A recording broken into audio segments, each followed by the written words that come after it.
Hello everyone, this is Isha for Pinkfresh Studio, and I hope you're all having a wonderful day. In today's video, I'm creating a beautiful card featuring the nature's narrative, stencil, and die combo. We will explore a partial die cutting technique, and I will show you how to add texture and shine to your project, which, by the way, perfectly fits with our October challenge theme, texture and shine. I'm using the Nature's Narrative stencil and die combo. This set includes 6 stencils. This one is the newest in our stencil and die combo line. The Lacy Lattice cover plate die for adding texture. The sentiment from the Twilight Tales stamp set with its coordinating dies. And finally, for the sun and clouds, I'm using the mountain stencils from a previous release. All the supplies I used are listed in the description box below, so don't forget to check them out. We are going to start by stenciling our scene. I have started with a piece of Nina cardstock, which is 5.5 by 8.5 inches, and I have snugged it into the left corner of my misty. We want to keep the lower portion of the card completely clean, so I'm using some post-it paper to protect it from any ink smudges. Now let's begin with stencil number 1. I'm starting with waterfall ink and a 1-inch blending brush, as this gives an even ink blending. I'm applying the color lightly to the books. And then using a 1/2-inch brush, I'm adding a bit more color to the edges of the book.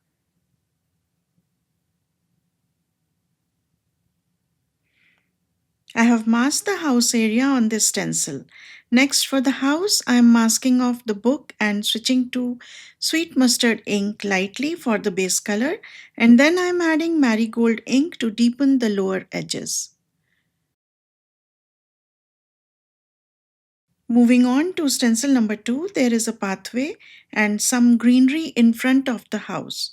So I'm adding sage ink for it. Then I'm bringing back waterfall ink for the books, and to enhance the depth, I'm using paradise ink with a 1/2-inch blending brush. I'm focusing the color towards the book spine. For the tree trunk, I'm using dough ink, and notice there is also a chimney. I'm applying dough ink from my brush from the previous use along the side of the house wall. This is to create a 3D shadow effect. Then I am blending in marigold ink on top of it. For the chimney, I am using espresso ink with bit more pressure for contrast. And next is the house door, which I am using licorice ink. Next, there are 2 butterfly wings on this stencil. For this, I am applying mimosa ink, keeping it concentrated at the base of the wings. And then I'm using candy apple ink with a 1/4-inch brush to add a little bit of depth. Now remove the masking and let's move on to stencil number 3. For this one, I am adding candy apple ink to the house roof. I added licorice ink to the window and dough ink to the tiny road onto the side. This scene is so beautiful, and I love the green hills and roads going through them. Remember to mask the images and wipe your stencils in between each step. This is to avoid any color contamination. For the book spine, I am adding passion fruit ink first with light pressure and then deepening it gradually towards the base. Inside the spine, I am adding a soft touch of rocky slope ink to create dimension. Next up is stencil number 4. Notice how I'm always careful to cover the bottom part of the panel. We don't want any ink smudges because I'll be showing you a couple of techniques later in the video. I'm starting with limoncello ink for the tree to give it some freshness, and then I'm adding eucalyptus ink to deepen the greens. For the book covers, I'm applying Rocky Slope ink all over, and then I'm going to add licorice ink along the edges for more depth. Take your time here and build up the color as you go.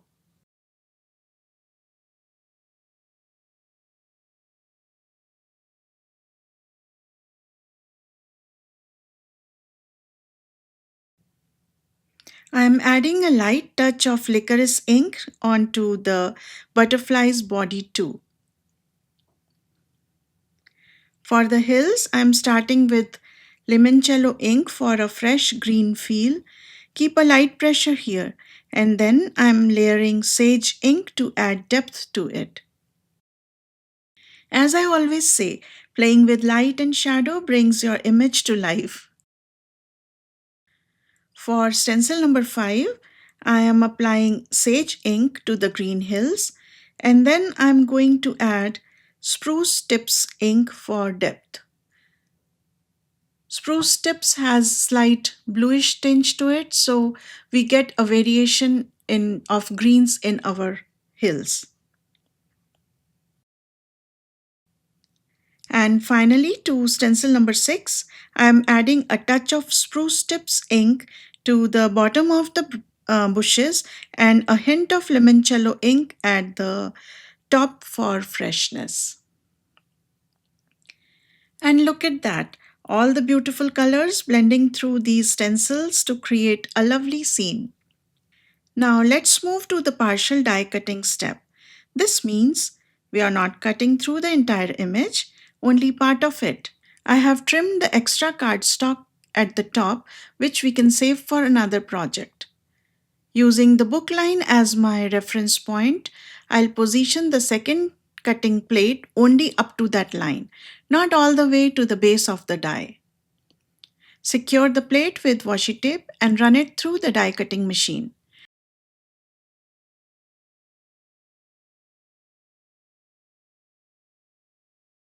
Look at this. The image is still attached to the panel. Perfect for our design. To clean up the edges, I'm using a craft knife to cut the remaining horizontal section and detach the extra cardstock. At this point, I felt the panel needed a little more trimming, so I'm using the craft knife again. If I had planned it earlier, I would have just placed the cutting plate a bit lower.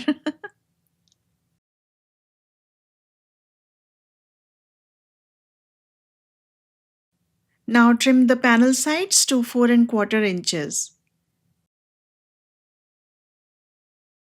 Next, let's add texture to the white panel. I'll be dry embossing, so use the sandwich settings for dry embossing as per your die cutting machine's instructions. Align the edge of the plate with the bottom of the book, secure it with washi tape, and run it through. Just a reminder here, our October challenge is all about texture and shine. Well, here we are doing both, and I'm looking forward to see your creations. Now it's time to plan our layout. Once I'm happy with the panel placement, I'm taping the bottom edge with washi tape to create a hinge. This will help us when we plan the position of our sky elements and color for the background later. For the sun, I'm using stencil number 4 from the mountain stencils, adding a soft touch of yellow ink. I'm just using the ink which is already on my brush. For the clouds, I'm using stencil number 1, lightly blending with mimosa ink. I added 3 clouds here. Next, I'm blending mimosa ink and limoncello inks across the sky area. I'm using very light pressure and tapping the brush onto the lower part of the card panel for smooth ink blending. Lastly, I'm adding a soft touch of sky blue ink in the upper left corner of my panel. Having that hinge lets us easily lift the panel to see how much more pigment we want. It's flexible and foolproof. Now for the finishing touch, the sentiment. I'm using Wishing You a Birthday Full of Magical Chapters from the Twilight Tales stamp set. Stamp it in detail black ink using your MISTI so you can double stamp for a crisp, bold impression. Then die cut the sentiment, and I am also cutting another one from aqua glitter cardstock. To perfectly match the ink tones, I am brushing a bit of Atlantis ink onto the glitter die cut. These tiny details make a big difference in real. I will adhere the stamped image slightly offset on the top of glitter die cut and place it under a stamping block to let it dry. Now it's time to assemble the card. I am adding foam tape to the back of the book panel and adhere it to the sky background.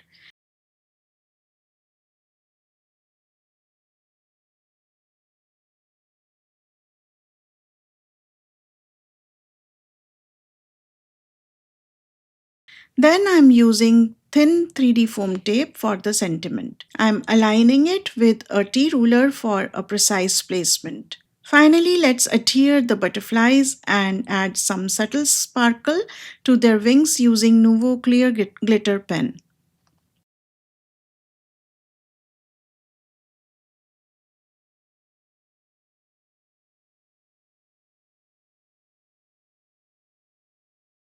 And there we have it, our finished card.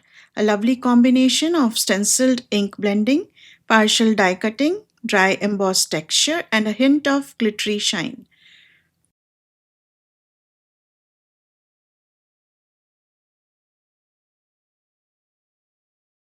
From the design perspective, notice how the orange and red tones create a visual triangle that draws the eyes towards the focal point, while the glitter paper ties the sentiment and the book together, creating perfect balance. Thank you for joining me today. Don't forget to like the video, subscribe to the channel, turn on notification. See you next time. Happy crafting and bye bye.